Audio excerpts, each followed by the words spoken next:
Well, welcome to another round. This is episode 15, and we're glad to see you.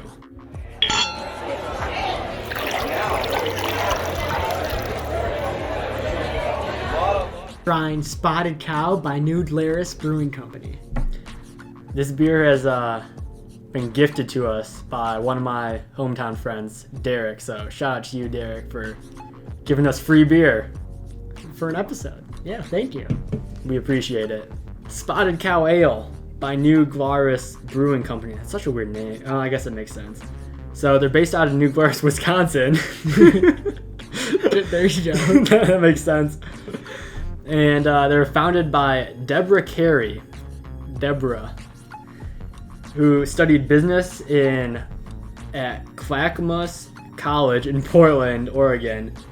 And she basically does everything at the company except brew the beer, where they have the master brewer or brewmaster. So, this beer is a natural cloudy farmhouse ale.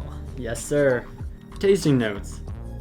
Naturally cloudy, we allow the yeast to remain in the bottle to enhance fullness of flavors, which cannot be duplicated otherwise. So, Moment of silence? yeah.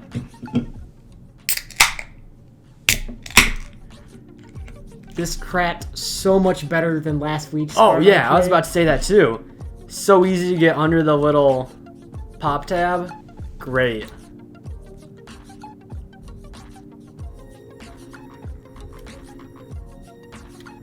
Okay, yeah. I like this. Surprisingly, I like Yeah. this. So there isn't really like a lingering aftertaste, which is good. For being an ale, it's not hoppy at all. There's really just a faint hint of hops, but there's no aftertaste of hops that maybe an IPA would have. Yeah, I didn't look anywhere on the can really prior to recording this, but yeah, it doesn't say anything about the IBU I was looking at for all. that too. So I'm assuming it's probably pretty low. It also does not say the percentage on here as well. And we're back.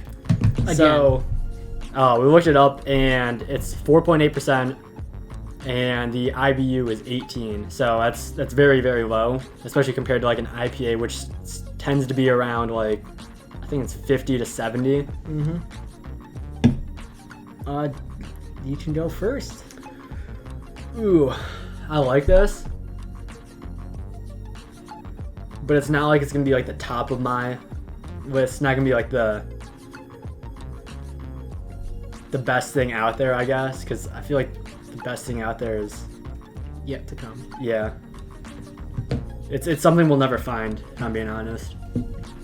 I agree. But I think this is good enough to where I can give it confidently like a 7.3.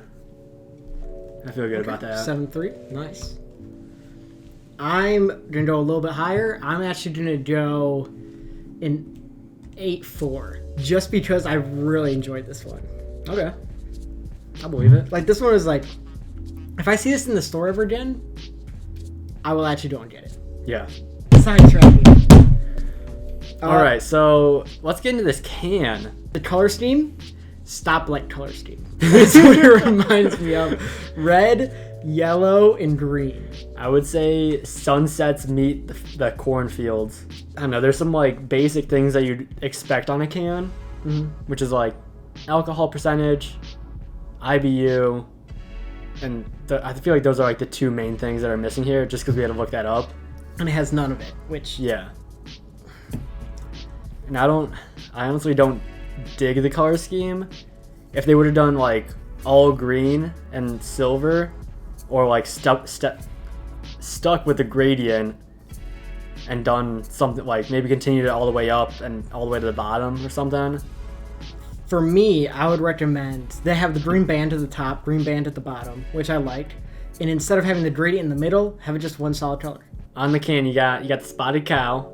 Spotted Cow. You got Wisconsin once. Wisconsin once. Wisconsin twice. Wisconsin twice. Wisconsin a third time. Hey, so you know this is And brewed a in fourth time. It's brewed in Wisconsin. And at the bottom here, you got a partial Wisconsin. All right, you think we can yeah, I really have nothing much slap else a number to say. on this and We just call slap it a day? number. It tastes better than what it looks. It does. But the one thing I'll give it is it'll be one of those cans that I'll see in the store and I'll be like, wow, that's a really, really bad looking can. Let's check this out. So it does have that going for it. I feel like a 2.4. 2.4, okay. There's so much that could have gone, that they could have done. That they did. That they didn't. A huge thing for me is like, why don't you have the percentage on the can? Maybe, well, every beer we've had so far from all over the states, like all the way from East Coast to Louisiana. I think we had one from on the West Coast already, and they all had percentages. Is like maybe it's a Wisconsin thing that they don't throw the percentages on because they don't want to know how drunk they're gonna get. The difference between a beer and like I don't know, vodka or something, they don't have percentage on that either. But I'll give it, what'd you give it? 2.4. I'm going I'll do like 2.5. I'll do like one above. I don't want to do the 2.5. same. But it's honestly kind of like poopy. It's like, how do you forget that? Like, how do you forget the percentage of a beer? Yeah. Because benefit of the doubt I would give them is we didn't get like a case. We didn't get this in like a case. So it could have said it on the case if it was like a 6-pack or something. That's true. But it should kind of be self-explanatory to have it on the can. But the grand score... What's the grand score? Get the grand score. What up? What is 5.15. 5.15? Hell yeah. Not bad. Not so bad. Average. What hurt it was the can design. Yeah. It Flavor's good. It tastes Definitely would really recommend. Good. It tastes really good. Not sponsored, but tastes really good. No, just got it for free. Maybe that's why it tastes better. Because we got it for free. Watch the next one we have just be awful and we're like, pay for it. Ew. Painful beer. All right, so thanks for watching, and we'll catch you next week for another round. See ya.